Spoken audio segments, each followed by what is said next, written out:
So yeah, let's go to NFL real quick. So we're real quick. We're down in the last topics. Dalvin Cook got released from the Vikings. So where do you think Dalvin Cook is going to sign? It obviously depends on the money, but I think the top favorites currently is the Dolphins or something like that. Yeah. So Hmm. I don't think he signs with the Cowboys. I don't think the Cowboys are trying to give him that 11 much million, money. 10, 11 million, Yeah, especially since you released Zeke and stuff. yeah, exactly. So Mm. yeah, I'm gonna say Dolphins. Dolphins. He is from Florida. He did play in Florida State. It makes a lot of sense. I don't know, man. Dalvin Cook. Last year, people gonna go to the numbers. You look at the numbers; they're very similar to his past years. But if you really watch the games, he wasn't the same player that he once was a few years ago. So I can understand why the Vikings will release him. And then Alexander Madison. If anybody's played fantasy, they know how good Alexander Madison is. His EPA, his rush EPA was in Zeke territory. It was actually worse than Zeke's. It's Dalvin Cook. Yes, and that's saying something. Yeah, because if you watch the game, you're like, where's the impact? He has, you get. See, if you're just a box score watcher, you'll say, okay, overall year is pretty good. But if you look individually, like certain games, you're like, this guy disappeared. Like, where did he go? If you watch the film, you're like, where does he go? Like, he doesn't have that same burst, that same ability to get loose off the edge. Like, he's not that same guy. There's a reason why the Vikings got rid of him, especially after he signed that 4-year deal. Not was it like a few years ago or something like that. So, yeah, it's a reason why running backs on the market. Another case of running back. Okay, yeah. Also, oh my goodness, the capes that all of a sudden everyone putting their capes on for running backs. Like, bro, what are we doing? Like, I literally just seen someone, a content creator in the Cowboy space, putting the cape on for Zeke for pass blocking. Pass blocking and getting short yardage first downs. Was he a fullback now?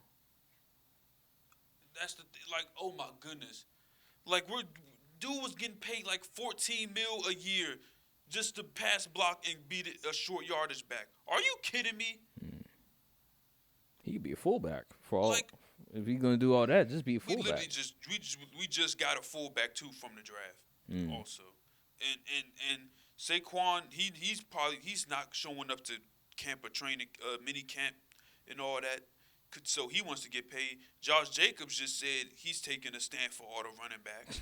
Now everybody wants to put their cape on for the position. So these dudes deserve to get paid. Yeah. I think Mark Ingram said the running backs need a union or something.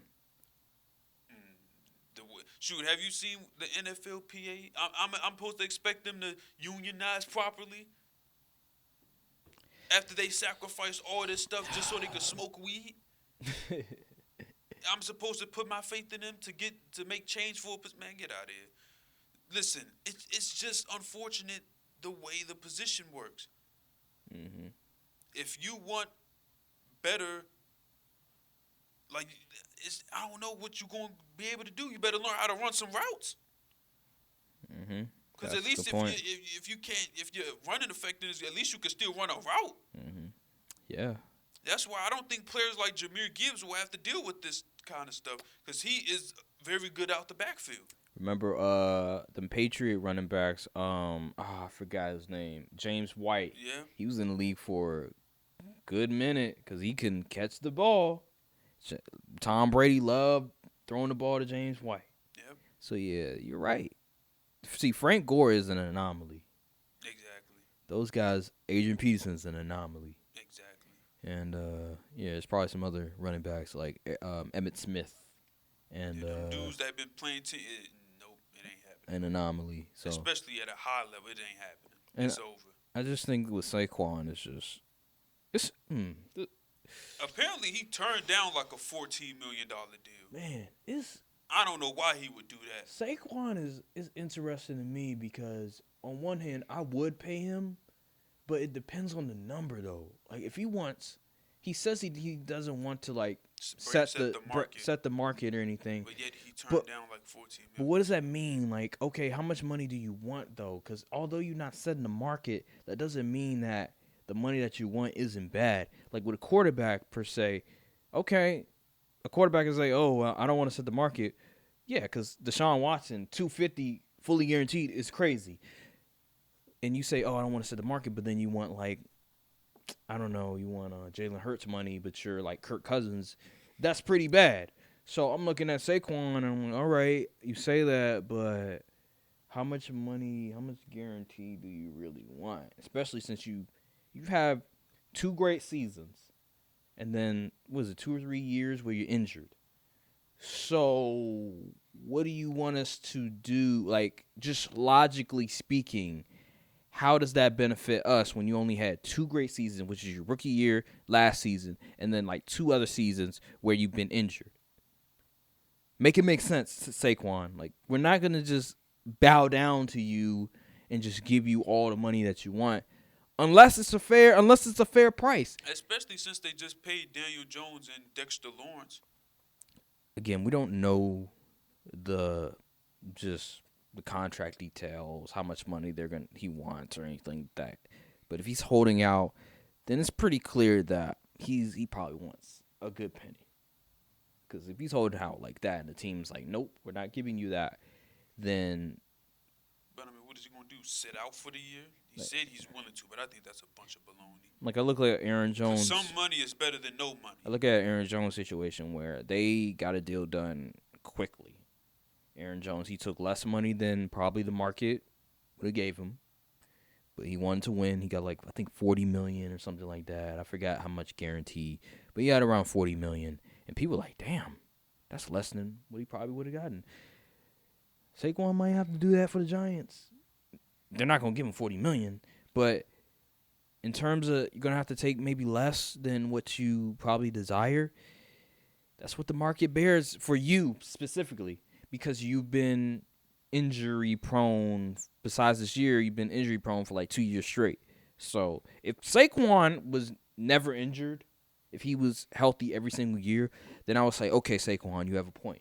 But because of the injuries and because that you finally had a healthy season since your rookie year, that's where I look at him and I say, all right, you're tripping. So running back position is just, they signed up for this. I mean, it's unfortunate as they're expendable. Like, they really are. They signed up for it. They knew what they were getting themselves into, and then now they get into the league. They're like, oh my God, they're not giving me the money I want. You signed up for this occupation. You could have been a corner. You could have been a receiver, but no, you decided I'm gonna be a running back because that's the position you love playing. That's your problem. This is what happens. So don't come crying to the organization now that, oh, you're not giving me the money I want, when that's how it's always been since, I don't know, 2010. I'll go 2010. That's how it's always been. Running backs have been expendable. You can get rid of them. It's not new. So, yeah.